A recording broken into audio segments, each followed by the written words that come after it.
அனைவருக்கும் என் இனிய வணக்கம். நிலால யாரு கால் வச்சது அப்படின்னு கேட்டா முதல்ல உடனே எல்லாருக்குமே தெரிஞ்சது நீல் ஆம்ஸ்ட்ராங் அப்படின்னு நம்ம எல்லாருமே சின்ன குழந்தைங்க முதற்கொண்டு எல்லாருமே சொல்லுவோம். அந்த அன்னைக்கு நடந்த ஒரு உண்மை சம்பவத்தை தான் இப்போ உங்களோட நான் பகிர்ந்துக்க போறேன். ஏற்கனவே எல்லாருக்கும் தெரிஞ்ச விஷயமா தான் இருக்கும், நிறைய பேர் கேட்டிருப்பீங்க, மறுபடியும் ஞாபகப்படுத்திக்கலாமே. ஆக்சுவலா பாத்தீங்கன்னா அமெரிக்காவை சேர்ந்த எட்வின் சி ஆல்ட்ரின் அப்படிங்கிறவர் தான் அமெரிக்காவை சேர்ந்த விமானப்படை வீரர்.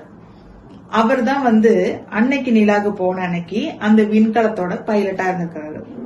அவரு கூட துணைக்கு தான் நீல் ஆம்ஸ்ட்ராங்க அனுப்பியிருக்காங்க. இந்த நீல் ஆம்ஸ்ட்ராங் யாருன்னு பாத்தீங்கன்னா அமெரிக்காவை சேர்ந்த கப்பல் படை வீரர், ரொம்ப தைரியமானவர். அதனால இவரை செலக்ட் பண்ணி அவர் கூட துணைக்கு இவரை அனுப்பியிருக்காங்க.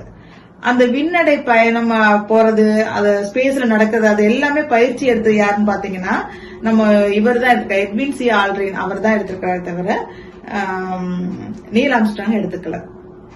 ஓகே, போறாங்க, அங்க லேண்ட் ஆயிருச்சு. லேண்ட் ஆனோடனே இங்க கீழே இருந்து இன்ஸ்ட்ரக்ஷன் வருது, ஓகே இப்போ கீழே இறங்கலாம் நீங்க அப்படின்னு சொல்லிட்டு அவர் எட்வின சொல்றாங்க கீழே இறங்குங்க அப்படின்னு. அவர் ரொம்ப தயங்குறாரு, கொஞ்சம் லைட்டா பயப்படுறாரு. எல்லாமே ஃபிராக்சர் ஆஃப் செகண்ட்ஸ் தான், 1 or 2 seconds தான் கவுண்டிங் போகுது. ஒரு 1ல இருந்து ஒரு 5 வரைக்கும் செகண்ட்ஸ் கவுண்டிங் போகுது. போன உடனே டக்குன்னு அடுத்த ஆப்ஷன் இவருக்கு வந்துருது, நீல் ஆம்ஸ்ட்ராங்க்கு. ஓகே, அடுத்த நீல் ஆம்ஸ்ட்ராங் இறங்க அப்படின்னு சொன்ன உடனே அடுத்த செகண்ட் யோசிக்கவே இல்லை, டபார் நினைக்கிறேன், கொஞ்சம் தைரியசாலி இல்லையா அவரு, அதனாலதான் அதை செலக்ட் பண்ணி போயிருக்காங்க. டபார்னு அவர் கீழே இறங்கிட்டாரு, எதை பத்தியும் யோசிக்கல அவரு. அவருடைய தைரியமும் கிடைச்ச ஆப்பர்ச்சுனிட்டியை இமீடியட்டா பயன்படுத்தினதோட விளைவுதான் இன்னைக்கு உலகம் பூரா அவரை பத்தி பேசிட்டு இருக்கிறோம். அது மட்டும் இல்ல, நிலாவுல கால் வச்ச முதல் மனிதர் அப்படிங்கிற பேரை அவர் சம்பாதிச்சதுக்கு காரணமே அவருடைய தைரியம் பிளஸ் ஆப்பர்ச்சுனிட்டியை யூஸ் பண்ணிக்கக்கூடிய டிசிஷன் மேக்கிங் அப்படின்னு நம்ம சொல்லலாம். இது எதுக்காக நான் இப்ப இந்த பதிவு சொல்றேன் அப்படின்னு பாத்தீங்கன்னா, நமக்கு நிறைய ஆப்பர்ச்சுனிட்டிஸ் கொட்டி கிடக்குது. சிலது நம்மளா தேடி போவோம், சிலது நம்மள தேடி வரும். எவ்ரி நோக்கன் காரணம் சின்ன சின்ன விஷயங்களா இருந்தாலும் கிடைக்கிற ஆப்பர்ச்சுனிட்டியை நம்ம ப்ராப்பரா யூஸ் பண்ணிக்கிட்டோம்னா நமக்கே தெரியாது அது பெரிய அளவுல ஹிட் ஆகும் அல்லது சக்சஸ் ஆகும் அப்படிங்கிறதுக்கு.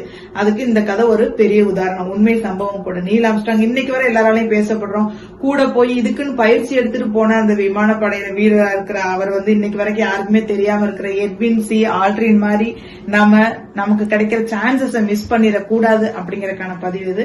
எங்கெல்லாம் வாய்ப்பு கிடைக்குதோ அங்கெல்லாம் யூஸ் பண்ணுங்க. சின்ன சின்ன வாய்ப்புகளா இருந்தாலும் சரி, பெரிய பெரிய வாய்ப்புகளா இருந்தாலும் சரி, எந்த இடத்துல நமக்கு சக்சஸ் மறைஞ்சிருக்கு ஒளிஞ்சிருக்கு அப்படிங்கறதும், நம்மளுடைய திறமைகள் எப்படி வெளியே வரும், எந்த வாய்ப்பு மூலமா வெளியே வருங்கிறது நமக்கும் தெரியாது. கிடைக்கிற ஒரு வாய்ப்பையும் தவற விடாம தைரியத்தோட நம்ம அதை பயன்படுத்தணும் அப்படிங்கறதுக்கான ஒரு கதை தான் இந்த கதை. இது உண்மை சம்பவம். நன்றி, வணக்கம். இந்த பதிவு பிடிச்சிருந்தா லைக் பண்ணுங்க, மறக்காம உங்க ஃப்ரெண்ட்ஸுக்கும் ஷேர் பண்ணுங்க. நம்ம சேனல் இதுவரை சப்ஸ்கிரைப் பண்ணல